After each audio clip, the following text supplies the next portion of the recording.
Dans l'actualité de ce 20h, la Caisse nationale de sécurité sociale met en place tout un programme social au profit des retraités et aux ayants droit. Le cas de la carte bancaire prépayée. L'annonce a été faite ce matin au cours d'un point de presse tenu par le directeur général de la CNSS, Nicole Assélé. C'est son nom, vous le verrez dans un instant. À suivre également dans le journal la réunion des experts du comité monétaire et financier de la BEAC. Les travaux visent le transfert des devises dans l'espace CEMAC. La question a d'ailleurs été évoquée en prélude entre le Premier ministre, chef du gouvernement, et le gouverneur de la Banque des États de l'Afrique centrale. Voilà pour les titres. Bonsoir à tous et bienvenue dans ce journal. Économie en ouverture, les questions de conjoncture en zone CEMAC, la communauté économique et monétaire de l'Afrique centrale, au centre des échanges entre le Premier ministre, chef du gouvernement Julien Kogué-Bekale et le gouverneur de la Banque des États de l'Afrique centrale BEAC, les précisions de Cyril Bertrand Ngaleko Arnaud Mengue. Conduit au cabinet du Premier ministre, chef du gouvernement, Julien Kogué-Bekale, par le ministre de l'Économie, des Finances et des Solidarités nationales, le gouverneur de la Banque des États de l'Afrique centrale est venu évoquer avec le chef du gouvernement gabonais la conjoncture au sein des pays de la CEMAC et l'évolution de réformes au sein de ces États, quelques heures seulement après avoir été reçu par le numéro 1 gabonais. À la fois hier et aujourd'hui, au cours de ces rencontres, il a été question de la conjoncture économique dans les pays de la CEMAC, et en particulier ici au Gabon, et de l'évolution également de certaines réformes normatives dans la CEMAC et leurs implications sur le secteur réel. Grosso modo, ce sont là donc des sujets autour desquels les discussions se sont déroulées durant ces audiences. S'agissant de l'insuffisance supposée de devises au niveau de la Banque centrale, le gouverneur rassure. Les devises sont au niveau de la Banque centrale. Nous permettons aux banques qui veulent acquérir de façon légale et le revendre justement aux personnes qui voyagent à leur disposition. Ça, c'est des facilités que nous accordons. Ça, c'est des rumeurs quand les gens vous disent qu'il n'y a pas de devises. Ce n'est pas vrai. Seulement, les devises n'ont pas vocation à se retrouver dans la rue. Dans la rue, c'est le franc CFA qui doit se retrouver parce que c'est la monnaie qui a libre circulation et pouvoir libératoire dans la communauté CEMAC, ce n'est pas les autres devises. Au cours de ces échanges, Julien Kogué-Bekale a donné des garanties à son hôte de ce que son gouvernement mettra tout en œuvre afin de ramener les équilibres dans ce domaine hautement macroéconomique. Et cette question de croissance économique en zone CEMAC a d'ailleurs été au centre ce matin de la réunion du comité monétaire et financier de la BEAC. Il s'est agi pour les experts de plancher sur les questions relatives au transfert des devises dans l'espace CEMAC. Je vous en propose précision avec Henrik Bokoko et Victor Mundunga. Première réunion du comité monétaire et financier de la BEAC pour le ministre de l'économie, Roger Ovonomba, en sa qualité de président du dit comité. Aux côtés du gouverneur de cette institution bancaire, les membres de cette organisation ont débattu sur les questions d'intérêt majeur, en l'occurrence les grandes tendances et projections économiques. Le vrai défi, c'est de pouvoir maintenir le cap, de continuer à appuyer ces réformes-là pour maîtriser la dépense publique, pour optimiser la collecte des recettes, pour équilibrer nos comptes et pour avoir moins de dettes. C'est vers cela qu'on va aller progressivement, mais ça nécessite des efforts, ça nécessite des décisions parfois difficiles à prendre au niveau de la puissance publique. Les experts du comité monétaire et financier ont également relevé les indicateurs de croissance dans certains secteurs d'activité. On a parlé du secteur forestier, du secteur bois, transformation du bois, on a parlé du secteur agricole. Il y a également le secteur hydrocarbures, mais pas forcément le pétrole, mais un secteur comme le gaz aujourd'hui. Mais c'est également déjà tout ce qui concerne l'industrialisation, la transformation de nos matières premières. Si on réussit à transformer un peu plus de pétrole, un peu plus de bois, rien que ça déjà, ça amène des points de croissance supplémentaires. Autre réunion, même décor, celle du Conseil national du crédit. Occasion pour les experts de réfléchir sur le crédit à l'économie et ses corollaires, avant de mettre un point d'honneur sur le mouvement des devises dans la sous-région. Il y a une réglementation qui a été mise en place depuis le début de l'année 2019 qui contrôle les mouvements de devises, qui n'interdit pas mais qui contrôle. La vision qui est derrière, pour le dire, c'est qu'il faudrait que les pays de la sous-région, nos pays, le Gabon, profitent au maximum des recettes de ces exportations. L'avenir du franc CFA alimente certes les conversations. Là-dessus, les experts priorisent l'équilibre et la performance de l'économie, gage d'un développement réel dans plusieurs secteurs d'activité. Et dans l'actualité municipale, l'ouverture ce matin à l'hôtel de ville de la première session ordinaire sur l'examen pour adoption du budget primitif de l'exercice 2019. Je précise que les travaux s'étendront sur 3 jours. Le compte rendu de Larding Mamba, Tanguy Taka. 27 977 635 180 francs CFA. C'est le projet du budget primitif exercice 2019 soumis à examen pour adoption.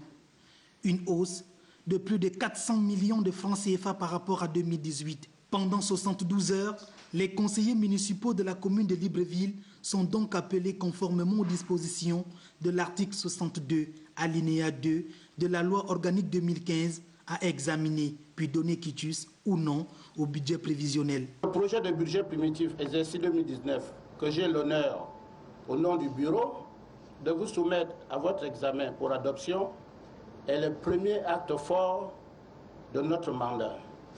Un budget qui devait, au dire du président du conseil municipal de la commune de Libreville, participer à l'assainissement et à l'embellissement de la ville et permettre aux différentes mairies d'arrondissement de mener à bien leurs projets.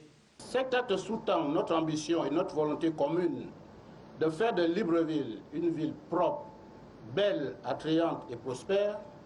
En deuxième position, l'amélioration de la mobilité, de l'accès à l'eau, de l'éclairage public, de la santé, de l'action en faveur de l'entrepreneuriat des femmes et des jeunes, des loisirs et des sports. Assurer de manière pérenne les allocations et les cotisations des agents à la Caisse nationale de sécurité sociale et à la Caisse nationale d'assurance maladie et des garanties sociales.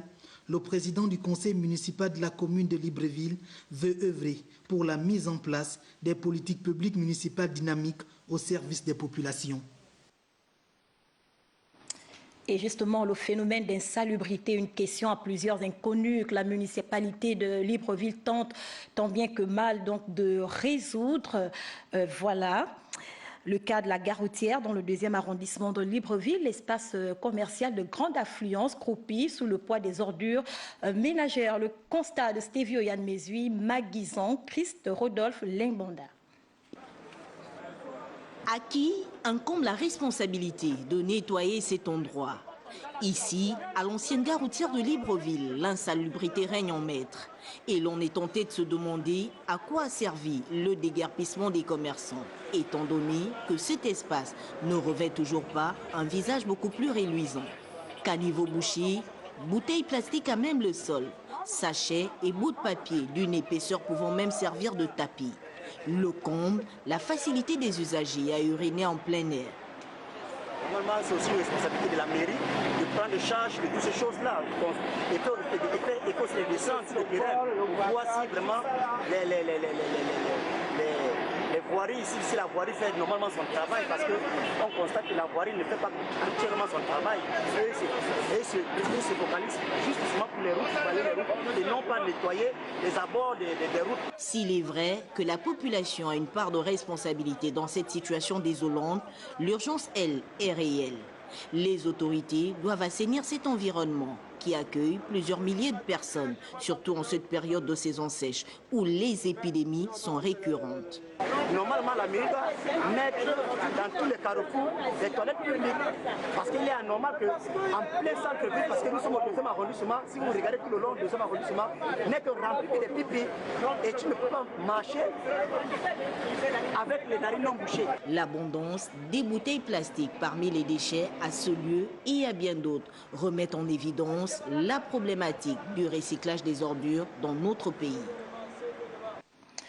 Et vous en avez certainement fait constat, l'émergence d'un certain nombre de maladies quand arrive la saison sèche, notamment la grippe, la toux et des allergies de tout genre, probablement l'une des conséquences du phénomène d'insalubrité évoqué à l'instant par Stévio Yann Mesui. Notre rédaction d'ailleurs s'est penchée sur cette question de maladies saisonnières. Je vous en propose précision avec Maguizan, Chris Rodolphe Limbonda. Nous sommes en saison sèche et certaines maladies refont surface, notamment la toux, la grippe et la gale. Les enfants et les personnes du troisième âge sont très souvent les plus atteints par ces maladies. Lorsque l'hygiène n'est pas respectée, nous pouvons avoir des problèmes de la gale. Lorsque l'hygiène n'est pas respectée, nous pouvons avoir des problèmes de la gale. Donc, premièrement, nous pouvons dire que la gale, en fait, ce qui amène le parasite de la gale et ce qui le prolifère est notre manque d'hygiène. Je ne vais pas m'aventurer à dire qu'on peut avoir la grippe en saison sèche, non. Mais je dis, généralement, on les a plus fréquemment en saison sèche. Il commence par l'état grippal, il peut basculer de l'état grippal à l'état tossé. Quand il commence à tousser, il peut avoir une douleur thoracique, il peut avoir la gorge qui craque, il peut avoir des maux de tête qui peuvent continuer, il peut avoir la fièvre, bien sûr, parce qu'il peut arriver que lorsqu'il y a une peau grasse, ça peut arriver peut-être, quand il y a une peau grasse, ça peut arriver peut-être qu'il y a un processus infectieux qui est en train de rentrer en compte. Généralement, lorsque nous avons ce genre de cas, généralement, on vient juste des antitoussiques, et puis voilà, si la fièvre persiste, on essaie un peu de mettre une petite antibiothérapie. Pour ceux pratiquant de la médecine, il existe plusieurs méthodes d'usage pour éviter ces maladies. Lorsqu'on soigne la gale, on ne doit pas soigner juste le seul patient qui se présente devant nous, on doit soigner aussi l'entourage. Ça veut dire que le parasite, il est là, il existe dans la famille, il faut le vaincre à partir du patient qu'on reçoit et aussi de son entourage, ce qu'on appelle le contagion. Au-delà des personnes qu'on soigne, il faut aussi repartir au niveau des habits. C'est-à-dire que le parasite, lui, il se nourrit de notre peau, en fait. Il faut l'isoler, de la peau pour qu'il ne se multiplie pas. L'assainissement de notre environnement et la vaccination sont en plus des éléments préconisés par les experts du domaine de la santé pour lutter contre les maladies saisonnières. Et comme annoncé en titre, le feuilleton retraité CNSS va bientôt connaître son épilogue. Le point de presse tenu ce matin par le directeur général de la Caisse nationale de sécurité sociale a d'ailleurs traité de la question. Nicole Assélé a annoncé tout un programme social au profit des retraités et ayant droit, le cas de la carte bancaire prépayée. Georges Kombila pour les précisions. Après la pluie arrive le beau temps, a-t-on coutume de dire. Le beau temps, en effet, dans la suite de ce dossier retraité CNSS. C'est bien l'annonce de la Direction générale quant à un programme d'accompagnement spécial, notamment la mise en place d'une carte bancaire prépayée pour tous les retraités. La mise en place immédiate d'une carte bancaire prépayée gratuite qui permettra à tous les retraités, bancarisés ou non, de retirer mensuellement leur pension s'ils le désirent auprès de nos partenaires financiers qui, eux, seront réglés trimestriellement par la Caisse nationale de sécurité sociale. Ceci pour rester à la fois conforme à la loi, aux contraintes de trésorerie et continuer à garantir un mieux-être aux retraités. D'autres mesures d'accompagnement liées au plan social, sanitaire et réduction des coûts des produits pharmaceutiques ont été également dévoilées au cours de ce point presse. Enfin, d'autres partenaires ont souscrit sur le plan socio-sanitaire à une opération de prise en charge médicale gratuite entre les 1er et 5 de chaque mois, exclusivement dans nos centres d'action sanitaire et sociale et centres médico-sociaux, avec réduction des coûts des produits pharmaceutiques sur le réseau de dispensation de médicaments de la Caisse nationale de sécurité sociale. Le processus va être mis en route immédiatement après le paiement des pensions au titre du 3e trimestre 2019 et le 5 août prochain. Autre sujet d'actualité, le ministre d'État en charge de la Justice, Anissé Mboumboumi-Yakou, était en visite ce matin à la prison centrale de Libreville. Une visite d'inspection en vue de s'enquérir de l'état d'avancement des travaux visant le renforcement de la sécurité au sein de cet espace carcéral. On retrouve Georges Kombila et Hervé Ndigué pour le reportage. Le ministre de la Justice et le procureur de la République dans l'enceinte de la prison centrale. Objectif, inspecter les travaux de sécurisation réalisés par l'entreprise Sogad BTP afin d'améliorer les conditions de surveillance dans ces milieux carcérales. Vous avez vu que nous avons achevé la construction de la barrière de la prison centrale de Libreville, ce qui pour nous est une avancée considérable. Au-delà de la barrière, il y a l'aspect sécuritaire proprement dit et il y a des caméras qui ont été placées ici et là pour mieux sécuriser aussi bien les détenus que les agents qui y travaillent.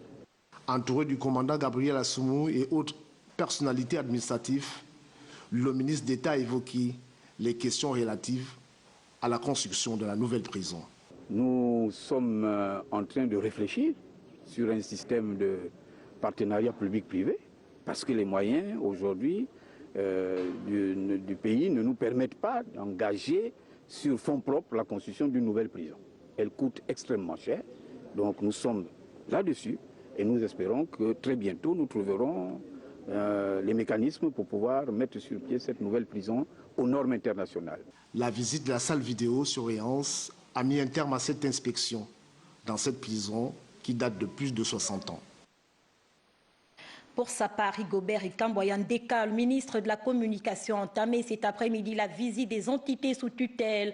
Ce soir, je vous propose l'étape de la société d'incubation numérique du Gabon. Les précisions de Claude Boussougou Matumba.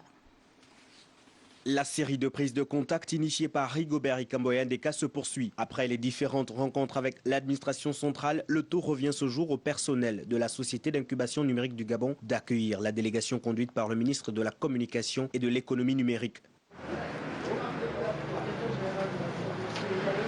Première étape, visite des locaux. Le membre du gouvernement a pu toucher du doigt les équipements que dispose cette nouvelle structure de service en innovation numérique dont le but est de renforcer les économies africaines. Le ministre de l'économie numérique qui est venu donc visiter nos installations et puis faire un bilan des activités que nous menons ici et des startups qui sont incubées chez nous. La présentation générale de la société via vidéoprojecteur a constitué la deuxième étape de cette visite. Une étape qui a justement permis au ministre d'être entièrement édifié sur les missions de la SING. La SING baisse les barrières à l'entrée pour tous les jeunes et les femmes qui veulent se lancer dans l'entrepreneuriat, permet aux grandes entreprises de l'administration de réussir leurs projets d'innovation. Et notre vision, c'est de faire émerger d'ici 2030 des champions numériques au niveau du Gabon qui pourront prendre des parts de marché dans la sous-région et pourquoi pas dans le monde. Le numérique est au cœur de l'économie moderne. Aujourd'hui, la Société d'incubation numérique du Gabon enregistre 16 startups en incubation et elle a reçu depuis sa création plus de 1431 visiteurs. La SING bénéficie de l'accompagnement de l'État gabonais. L'actualité débutée hier à Libreville, les rencontres nationales du tourisme se poursuivent. L'heure est aux travaux en atelier. Les experts et participants devront soumettre leurs recommandations en vue d'adopter une véritable stratégie de développement du secteur tourisme au Gabon. On en parle avec Kenny Kanga Boussamba Médard Nguyen. Ici, on propose, on discute et on amende avant de soumettre le document final pour adoption à la tutelle. Les débats houleux, cette ambiance, les participants la côtoient depuis hier en atelier. La mise en place d'une véritable politique touristique afin de faire du secteur un moteur de croissance économique doit reposer sur des bases solides en incluant tous les acteurs concernés. Il s'agirait effectivement que des structures soient mises en place auprès des collectivités locales. Si nous devons atteindre le nombre d'arrivées de touristes en 2025 de 500 000 touristes, voir quelles sont les conditions indispensables, donc l'obtention de visas, création si possible d'une compagnie nationale, amélioration de nos infrastructures hôtelières et pourquoi pas routières. Dans la stratégie, qu'il soit pris en compte les besoins des opérateurs touristiques nationaux. Parce que nous avons constaté que ce n'est pas suffisamment pris en compte dans la stratégie nationale du tourisme en l'état actuel. Le tourisme est un secteur pourvoyeur d'emplois, d'où la nécessité de former pour accéder au top. Une cartographie des métiers du tourisme a été élaborée qui répond aux réels besoins de ceux qui emploient encore actuellement. Voilà, que ce soit la branche voyage, dont la branche tourisme en tant qu'activité, et la branche hôtellerie en tant que secteur spécifique. Atteindre 5000 touristes d'ici 2025, une ambition nourrie par le gouvernement, très attendue au pied du mur, tel est maçon, par les acteurs du secteur déjà prêts à hisser haut le nom Gabon, aux côtés de ses pairs déjà plébiscités. Et sachez que la deuxième édition des vacances agricoles a démarré sa phase pratique ce matin à Libreville et dans les autres villes du pays. À l'Institut gabonais d'appui au développement des PK8 et à l'aéroport, les enfants inscrits dans ce programme s'y adonnent à cœur dévoué. Sur place, Wilfried Piga-Voamba. Les techniques de préparation et entretien des planches, de labourage et d'arrosage n'échappent plus à ces jeunes inscrits dans le programme gouvernemental Vacances agricoles. Depuis le matin, on a fait le tour. J'ai vu les pépinières, j'ai vu toutes sortes de plantes et j'ai arrosé les plantes. J'ai bien appris beaucoup de choses, comment planter la laitue, comment planter le folo. J'ai appris beaucoup de choses en fait. C'était super et je me suis bien amusée. Le régime de travail auquel seront soumis les vacanciers au sein des différents instituts gabonais d'appui au développement et autres établissements du genre est ainsi dévoilé.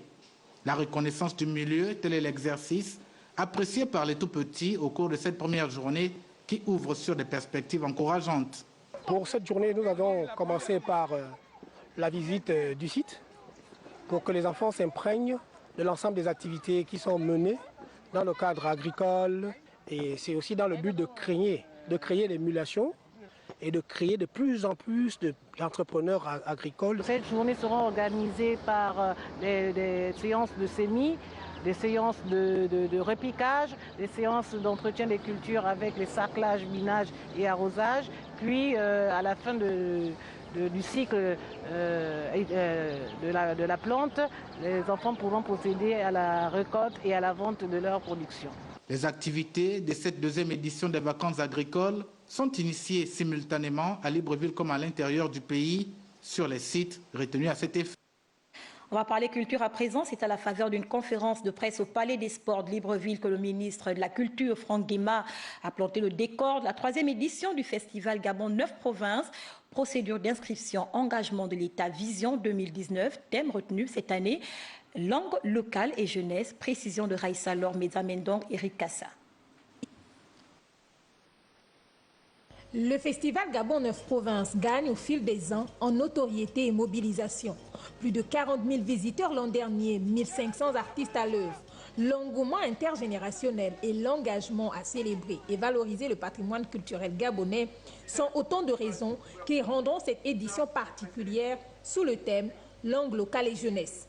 D'une part donc, la survie des langues gabonaises. Si le français est la langue officielle du Gabon, utilisée à l'école et dans les administrations, le pays recèle plus de 40 langues locales.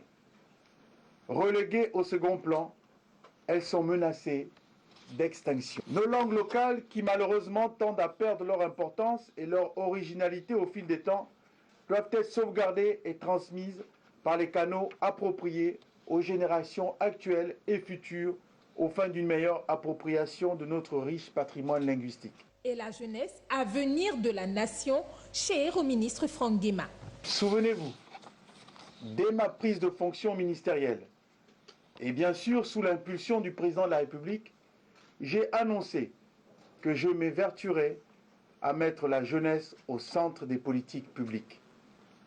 Car elle représente la majorité de la population gabonaise et de ce fait commande sa prise en considération prioritaire, voire urgente, au regard de ces difficultés actuelles. Pour les artistes, artisans, danseurs, musiciens, conteurs, sculpteurs, peintres, les inscriptions se font auprès des services provinciaux de la culture du 10 au 31 juillet 2019. Le festival, quant à lui, se tiendra du 8 au 16 août au boulevard Jean-Paul II. Venons-en à l'échange ce matin entre le président de la Cour constitutionnelle, Marie-Madeleine Boranto, et une délégation de l'Église évangélique du Gabon conduite par son président. La rencontre marque la première audience de cette église au sein de la haute juridiction. Max Olivier Obam Tsameyogo pour les précisions.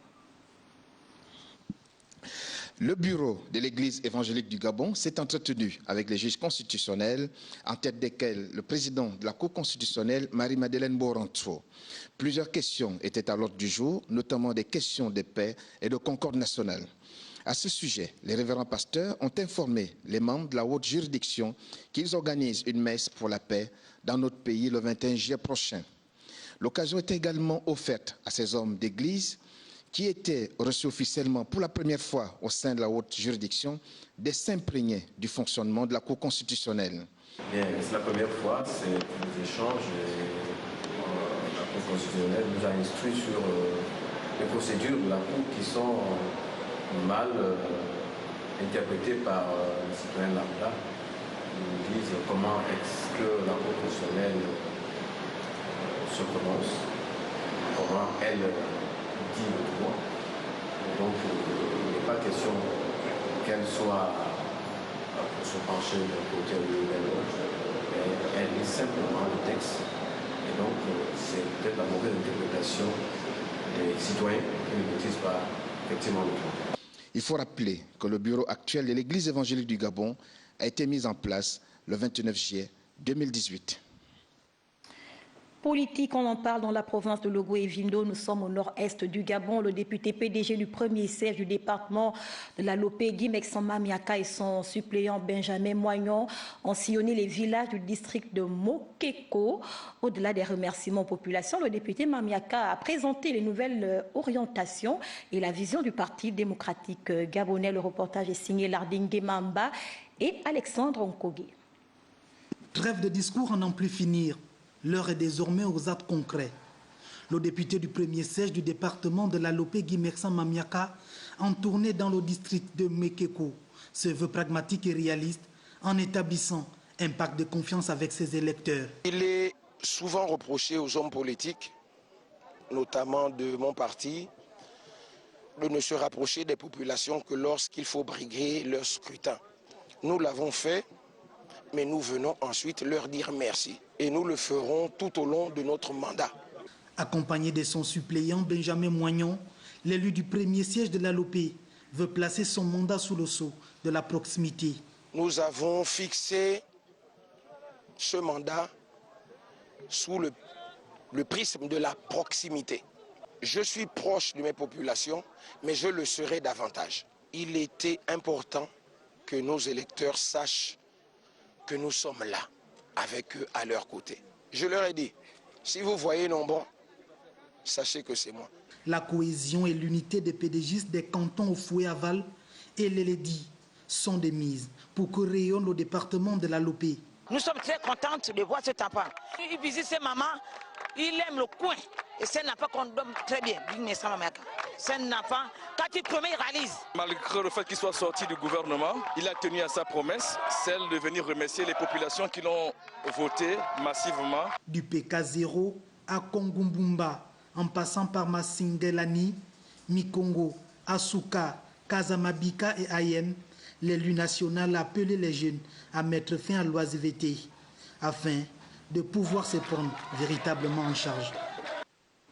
Pour la fin, les ressortissants de Zézélé installés à Libreville se sont réunis récemment autour de Jules Estras Mouloulou, député du 3e siège de la Boumi-Loueti. Il s'est agi de faire le compte-rendu parlementaire à son électorat. Je vous en propose. Précision avec Henri Bokoko Arnaud Mengue. Moment de retrouvailles, empreinte de fraternité pour les ressortissants de la Boumi-Loueti. Heureux de communier avec Jules Estras Mouloulou, député du 3e siège du 10 département. Au-delà d'un compte-rendu parlementaire, l'élu a demandé à ses concitoyens d'agir ensemble dans l'intérêt du développement harmonieux de leur contrée. Les parlementaires, nous avions été très occupés, nous n'avions pas souvent eu des moments d'échange, de rencontres. Et il s'est passé aussi beaucoup de temps après mon élection. Il fallait ramener les troupes naturellement à l'unité et surtout à la concertation. Parce qu'il faut dire qu'après une élection, les gens sont souvent divisés, il y a souvent des déchirements parce que lorsqu'on va aux élections, c'est chacun avec son bord politique et beaucoup restent frustrés et ont du mal à aller les uns vers les autres. Mon rôle aujourd'hui en tant que leader du 3e siège de la Boumi-Loueti, c'est de rassembler tout le monde, de faire taire les frustrations et dire aux populations qu'au-delà de nos considérations politiques, de nos appartenances politiques, nous sommes d'abord une famille. La phase question-réponse a permis aux députés et aux sénateurs Maxime Moundiembi d'exhorter les uns et les autres à développer des synergies d'action en vue de créer des activités génératrices de revenus dans le district de Nzenzele. Notre rôle, ce n'est pas de construire des routes ou de non, mais c'est de défendre ces différents dossiers lorsque nous y avons accès, c'est de faire entendre le cri, n'est-ce pas, de ces populations. Pour demander à nos concitoyens, à nos frères, n'est-ce pas, du village de marcher ensemble, c'est leur dire simplement que c'est dans l'unité qu'on bâtit, c'est dans l'unité qu'on construit, c'est dans l'unité qu'on peut avancer, c'est dans l'unité qu'on peut impulser le changement et le développement. Ça veut dire que chacun de nous peut être la solution de l'autre. Des rencontres de cette nature se poursuivront à Nzenzele à la faveur d'un compte-rendu parlementaire, puis suivra le lancement des activités de vacances dans la Boumi-Loueti. Et c'est la fin de ce journal. Nous vous remercions pour votre fidélité. Excellente soirée chez vous. À demain, 20h.